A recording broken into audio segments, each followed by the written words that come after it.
Hello everyone, today we are going to learn basic Microsoft Excel tutorial how to make a histogram. So we have these example tables, and if you want to make histogram, you can select the table, go to insert, and then click on these icons, insert static chart, and you can see we have this histogram option. Like I will use this option, you can click. And if you want to change the style, you can select, and in the top here, in the chart design tab, you can see we have style in here.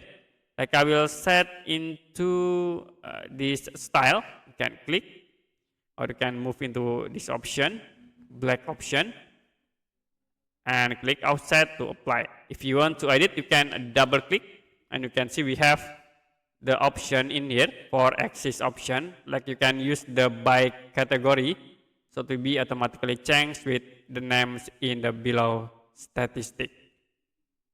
Okay, that's it for a basic Microsoft Excel tutorial how to make a histogram.